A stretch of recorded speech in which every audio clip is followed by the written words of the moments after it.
আমি আপনাদেরকে দেখাতে চলেছি ঢাকার ভিতরে সবচেয়ে সুন্দর যে জায়গাগুলো রয়েছে। তো সেই জায়গাগুলোর মধ্যে আপনি যদি আপনার ফ্যামিলি সহ বেড়াতে যেতে চান, তার মধ্যে অন্যতম একটা গুরুত্বপূর্ণ এবং সুন্দর জায়গা হচ্ছে ঢাকা সামরিক জাদুঘর।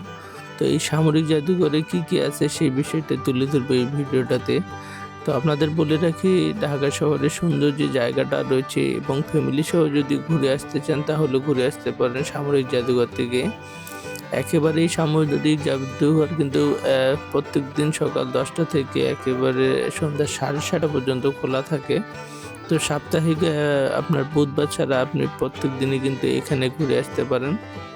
আর বলে রাখি, এখানকার হচ্ছে টিকিট মূল্য আপনার হচ্ছে ৳১০০ থেকে ৳১০০।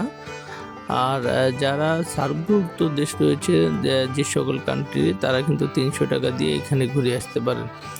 আর আমি আপনাদের বলে রাখি, এই জাদুঘরে মূলত সেনাবাহিনী, নৌবাহিনী এবং সামরিক বাহিনী অর্থাৎ বিমান বাহিনীর কিন্তু যাবতীয় প্রশিক্ষণ, বিমান থেকে শুরু করে বিভিন্ন ধরনের পুরাতন বিমান, সেই সাথে নৌবাহিনীর বিভিন্ন ধরনের সাবমেরিন জাহাজ এবং আরও অন্য কিন্তু এখানে খুব সুন্দরভাবে সুসজ্জিত করে রাখা আছে।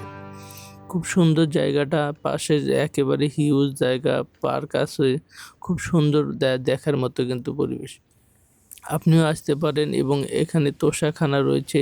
সেই সাথে আপনারা বাংলাদেশের যে সকল রাষ্ট্রীয়ভাবে যে সকল পুরস্কার দেওয়া হয়, সেই সকল পুরস্কারও কিন্তু এই জায়গাটাতে সুন্দর করে কিন্তু সাজানো এবং গোছানো আছে।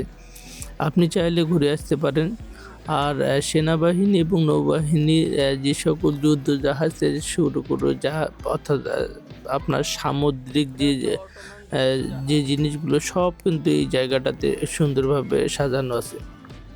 শুধু তাই নয়, একেবারে অটোমান সাম্রাজ্য থেকে শুরু করে আপনার নবাব সিরাজউদ্দৌলার আমল থেকে শুরু করে ইতিহাস, ঐতিহ্য, ভাষা আন্দোলন এবং মুক্তিযুদ্ধ নিয়ে সব ধরনের কিন্তু যে সকল সরঞ্জাম রয়েছে, বিশেষ করে সেনাবাহিনীতে যে সকল সরঞ্জাম রয়েছে, সেই সকল সরঞ্জাম কিন্তু এখানে সুন্দরভাবে সাজানো আছে।